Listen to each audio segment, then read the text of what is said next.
Subwoofers can be intimidating. But what if I told you that there is a subwoofer out there on the market right now that completely destroys that intimidation factor? And that subwoofer is only this big. No, I'm just kidding. It's much bigger than that. But it's actually not very big compared to some of the others out there. And frankly, it's very, very cool. But first, I do want to say that today's episode is sponsored by the Tube Store. And I love tubes. There is no secret about it. And if you love tubes as much as I do, the Tube Store has you covered. I'm also a customer of theirs. I purchased these Mullards KT88s, which are sitting in my Galleon TS120 right now. They sound amazing. And the Tube Store is really good about getting your tubes to you quickly. They're based in Canada, and I highly recommend them. You can see the link in the description. So, back to the statement I made at the very top of this episode. Subwoofers can be intimidating, especially if you've never used one, and I've never used one. So, I was a bit intimidated by subwoofers, and as a result of that intimidation, I convinced myself that I didn't need them. And then, this happened. Yes, this is a subwoofer. It's not a big square box. It's thin, it's unobtrusive, and really you can place it anywhere. Well, really not anywhere, but most anywhere. And I've made this claim before, if you recall, in a previous episode where I was talking about a pair of speakers that sounded great almost anywhere I placed them in the room. Those were the S400 Mach 2 Color Signature Edition from Buchardt Audio. And this sub, the S10, is also designed and made by Buchardt Audio in Denmark. They're an amazing company on the cutting edge of modern audio. So what scares some folks away from diving into the world of subwoofers, besides, of course, money? There are a few reasons. They are notoriously hard to dial in. Not everyone has a hard time with this, but those that do, some folks that have a hard time with it, will end up with a sound that's a little bit muddy sounding, or maybe the bass is a little bit overpowering. They are big, and there's really not much else to say about that. I can't tell you how many times I measured my main listening room to see if I had enough space for a subwoofer to fit near or behind the speakers or near a wall, and I was always out there with a measuring tape trying to look at the specifications online and see if it would work in my room, in my setup, and they never did. Now, let's say you're not worried about space. You have it, but subs can also be hard to place. Oftentimes you read tips and things about how to place your subwoofer, and one of the main ones is to place the sub in your listening space, perhaps like right in your listening chair, and then walk around the room. And there's also a lot of tips about what not to do and where you shouldn't place your sub. And maybe your amp doesn't even have a pre-out or sub-out. And that might make the idea of even trying a sub out of the question. Everything I just stated as factors that might scare some folks away have been demolished by the introduction of the S10. And check out how thin this is. It's just over 6 inches deep. It has a 10-inch woofer, and it packs 1,200 watts with a Class D amp inside. Its setup was exceptionally easy, and this coming from someone who has never set one up. All I had to do was plug it in, attach one end of the RCA cable to the back of the amp and the other end to the input of the S10. I should mention something here too. You can set this up as a wireless subwoofer, especially if you have compatible speakers that use Weezer technology for wireless. If you have Buchardt's powered speakers, you're probably good to go. The ones I happen to have here are passive, being the S400s. And their instruction manual, I have to say, is exceptional. And as far as the crossover point, they recommend, if you have a pair of Buchardt S400 speakers, they recommend anywhere between 60 to 80 hertz, and I set mine at 60. And next is the phase. The phase knob helps to align the sound waves from the subwoofer with those from the main speakers, and it keeps the bass frequencies in sync with the rest of the music. If the sound from the subwoofer and main speakers isn't properly aligned, the bass may sound weak or out of sync. And the manual helps you there with phase as well. The way they recommend doing it is you set the phase to 0, listen to a piece of music that you're really familiar with, then set it to 180 and listen to that piece of music again. And whichever you prefer, the 0 or the 180, you can then tweak it in small increments from there. And then there's volume adjustment, and I waited to see where I wanted to place the sub before adjusting the volume. I ended up placing it right behind or slightly behind the right speaker and closer to the wall.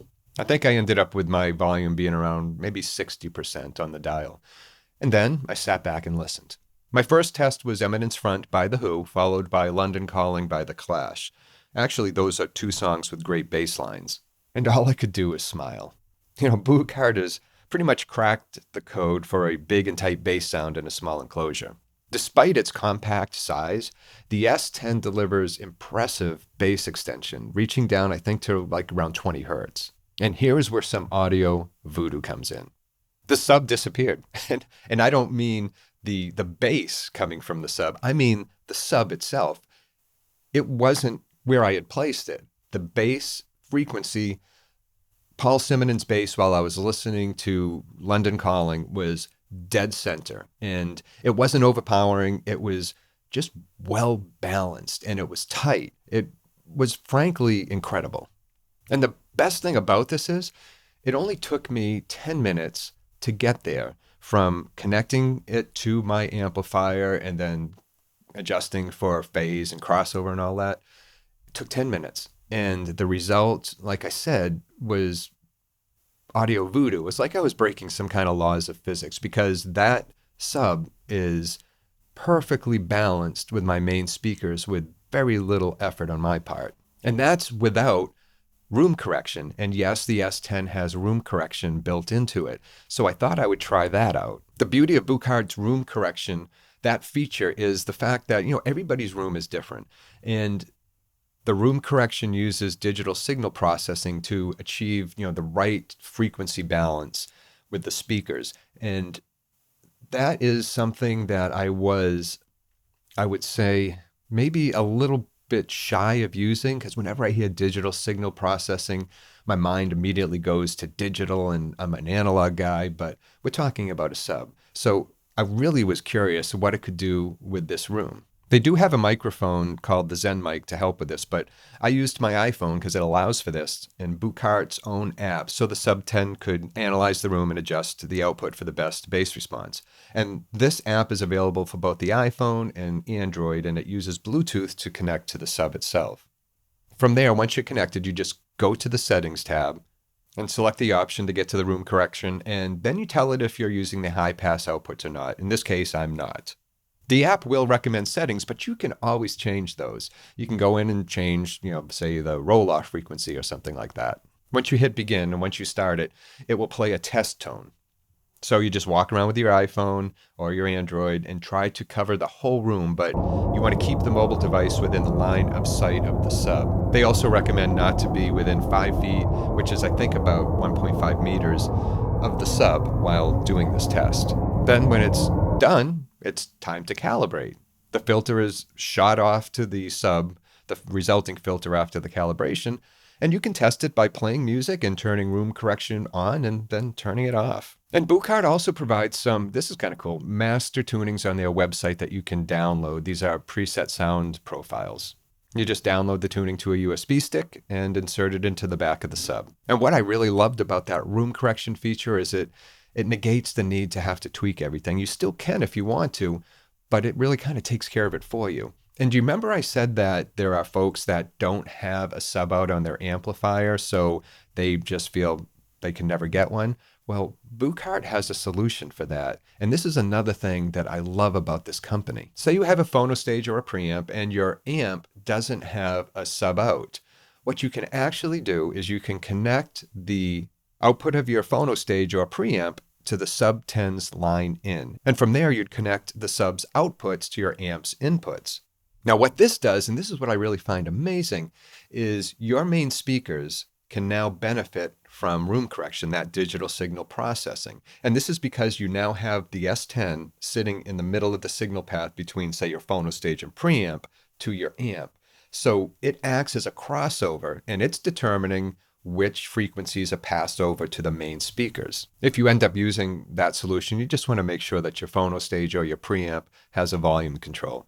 The whole thing is genius. Now, to check all of this out, I pulled out a record that has a strong bass presence, and that's AC/DC's new release, Power Up, new release by a couple years.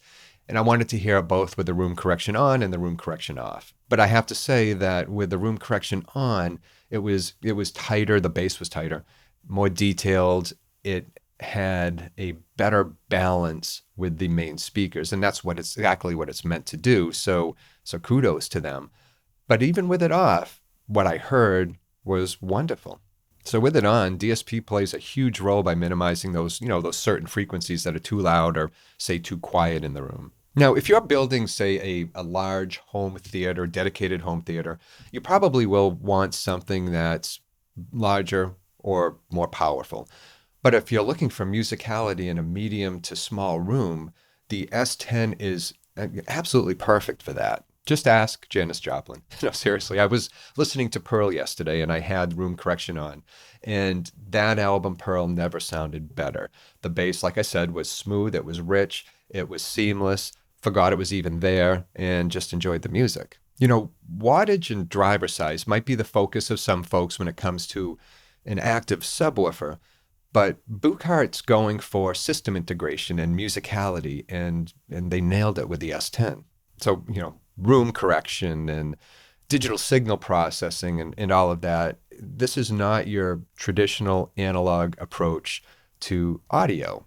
This is a new era in audio playback. And as always, I'd love to hear your thoughts about this, especially if you have a subwoofer and watching this and learning about what the S10 can do and, what its features are and what it brings to the table.